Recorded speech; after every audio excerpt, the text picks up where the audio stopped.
Saudara-saudara yang terkasih, bagaimana resikonya kalau kita salah memahami kehendak Bapa yang di sorga? Kalau kita salah memahami kehendak Bapa yang di sorga, tentunya kita merasa melakukan kehendak Bapa, padahal dalam kenyataannya kita tidak melakukan kehendak Bapa yang di surga, tetapi melakukan apa yang kita pahami yang salah itu.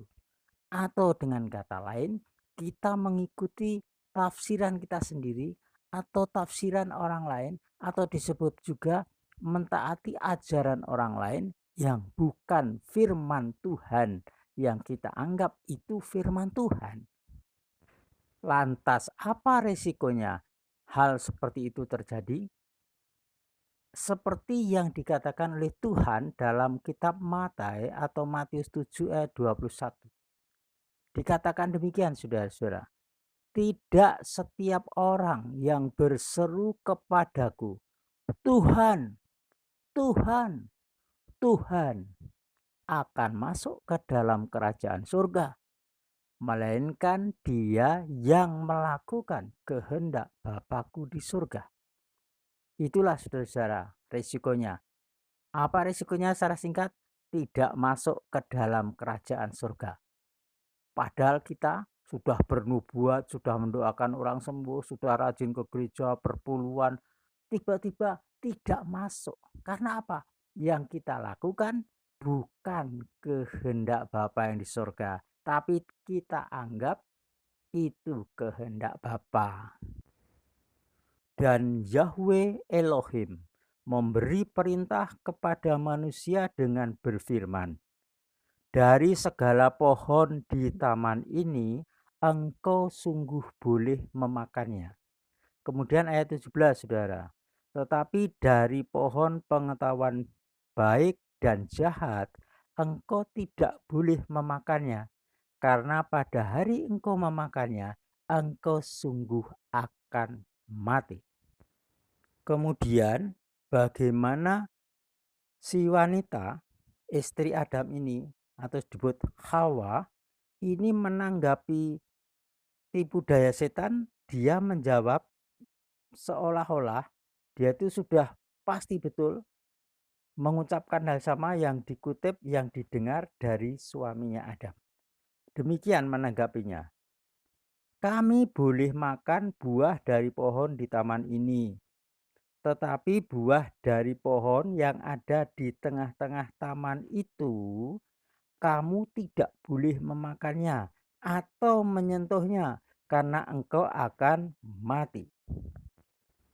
Saudara-saudara, ketika si ular itu memancing si wanita ini dengan perkataan, ya, di dalam kitab Beresyit atau Kejadian 3, itu mengatakan di dalam ayat 1, benarkah Elohim berfirman bahwa kamu tidak boleh makan dari semua pohon di taman ini? Itu pancingan dari ular. Nah, kemudian si Hawa atau wanita itu menjawab seperti yang saya katakan tadi, yang barusan saya bacakan. Apa bedanya, saudara? Bedanya adalah ketika Elohim, Tuhan yang menciptakan Adam ini mengatakan, tetapi dari pohon pengetahuan baik dan jahat tidak boleh kamu memakannya.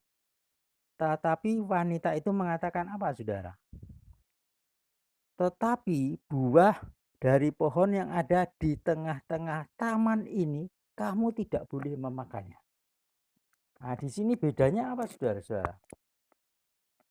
Saudara bisa amati di sini. Bedanya adalah Tuhan mengatakan pohon pengetahuan baik dan jahat tidak boleh kamu makan. Tetapi wanita itu mengatakan buah pohon dari pohon yang di tengah-tengah taman ini tidak boleh memakannya. Jadi kalau Tuhan mengatakan pohon pengetahuan baik dan jahat, tetapi wanita itu pohon di tengah-tengah taman ini. Sudah beda kan? Jauh beda, saudara. Karena Elohim menunjuk satu pohon, pohon pengetahuan baik dan jahat. Tapi wanita itu menunjuk pada pohon yang di tengah-tengah taman ini. Nah, yang di tengah taman kan ada juga pohon hayat, ya, pohon kehidupan. Mungkin ada pohon yang lain, tapi di situ saudara melesetnya mengutip firman. Jadi di sini wanita itu salah memahami kehendak Bapa, salah menangkap kehendak Bapa.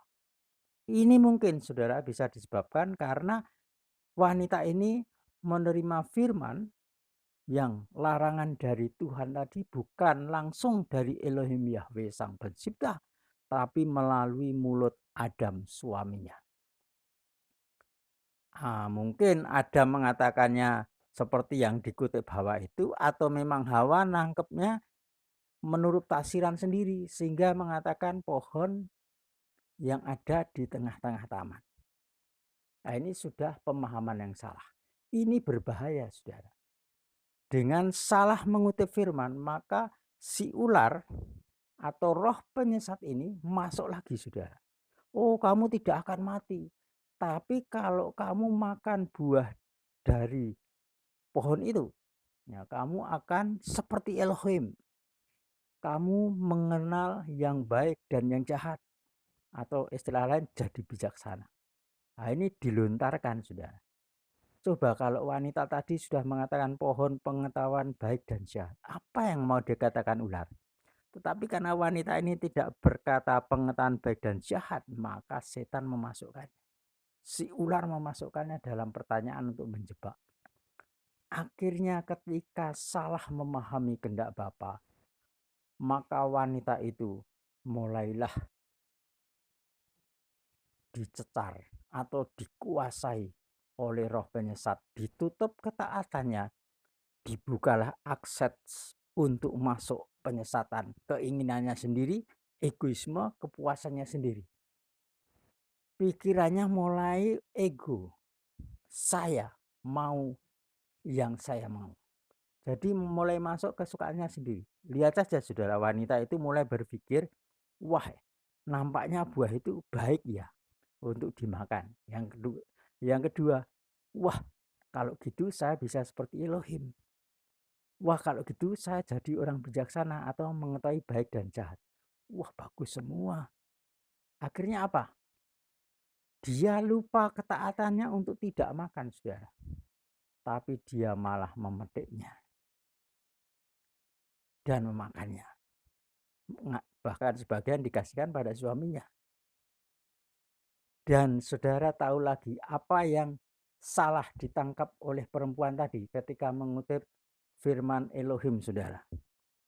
Dia mengatakan, kalau Tuhan mengatakan jangan memakannya, kamu akan mati. Tapi wanita tadi menambahkan, saudara, Tuhan itu melarang saya, bahasa sendiri ya, itu tidak boleh memakan atau menyentuhnya buah itu. Kalau makan atau menyentuhnya akan mati. Padahal Elohim, Tuhan tidak pernah mengatakan menyentuh buah. Tentunya kalau menyentuh buah ya tidak mati. Tapi perempuan ini menambahkan, seolah-olah Tuhan berbicara tidak hanya makan saja akan mati, tapi menyentuh buahnya aja akan mati. Nah, ini kan nambahi firman. Ini perempuan ini ketika lupa firman Tuhan, salah menanggapi kehendak Bapa, masuklah roh penyesat. Dan berhentilah namanya roh ketaatan. Masuklah roh penyesat ketidaktaatan. Itulah saudara-saudara yang terjadi ketika kita tidak dengan tepat memahami kehendak Bapa. Dengan demikian saudara-saudara, kalau kita tidak memahami kehendak Bapa, maka yang kita lakukan adalah kehendak manusia. Dan itu jelas tidak masuk kerajaan surga. Dan kalau orang itu mengatakan, ya kalau salah sedikit, meleset sedikit saja kan Tuhan tahu tidak apa-apa. Tidak taat satu kan nggak apa-apa, kalau lainnya taat. Itu adalah alasan manusia, saudara. Apalagi alasannya kan saya sudah melayani bertahun-tahun, saya sudah melakukan nubuat, mendoakan kesembuhan, melakukan banyak mujizat, pasti Bapak memperhitungkan dan saya tetap masuk surga. Tapi saudara-saudara, itu salah. Itu juga pemahaman yang salah tentang kehendak Bapa. Bapa tidak pernah mengatakan seperti itu, saudara. Tapi yang melakukan kehendak Bapa yang bisa masuk surga. Saudara kalau baca di Matius 7 ayat 22, 23 di situ saudara alasannya banyak seperti saya katakan tadi, sudah bernubuat, menyembuhkan ya dan seterusnya. Tapi tetap ditolak Tuhan karena tidak melakukan kehendak Bapa.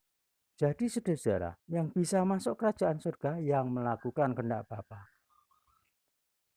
Saudara tahu kan namanya Mose atau Musa itu tidak bisa masuk Kanaan gara-gara apa? Tidak taat, tidak melakukan kehendak Bapa. Ya, saudara bisa tahu. Jadi pengalaman Musa bertahun-tahun itu seolah-olah hilang gara-gara dia melanggar perintah Bapa. Nah, itulah saudara. Jadi kita jangan membenarkan diri. Itu ketetapan Elohim. Kalau salah memahami kehendak Bapa, berarti salah melakukan kehendak Bapa, berarti tidak melakukan kehendak Bapa, dan upahnya adalah resikonya tidak masuk kerajaan surga. Oleh sebab itu saudara-saudara, jangan seperti wanita atau Hawa tadi saudara, mengubah-ubah firman, menambahi firman, ngutip firman yang salah. Jangan sampai seperti itu. Dan wanita itu merasa paling benar. Akhirnya apa? Hukuman terjadi, saudara-saudara. Demikian juga di akhir zaman. Tidak masuk kerajaan surga karena tidak melakukan kehendak Bapa. Nah itu saudara-saudara, coba pahami itu saudara-saudara, camkan renungkan dengan hati pikiran yang jernih saudara. Kalau sudah ada ajaran lain melekat di otakmu, buang dulu. Dan tangkap firman ini saudara, renungkan, pilih melakukan kehendak Bapa atau tidak. Memahami kehendak Bapa perlu belajar kitab suci, perlu memahami kitab suci, perlu dengar-dengaran suara Elohim saudara, suara Roh Kudus. Bukan semaunya sendiri, bukan copy paste pimpinan-pimpinan kita yang terdahulu. Belum tentu benar pimpinan kita yang terdahulu saudara meskipun terkenal. Nah itulah saudara-saudara, mari kita belajar tentang kehendak Bapa supaya kita bisa melakukan kehendak Bapa. Dan dijamin saudara, kalau kita melakukan kehendak Bapa, kita taat pada firman Tuhan, kita taat pada firman Elohim, jelas kita masuk kerajaan surga. Haleluya.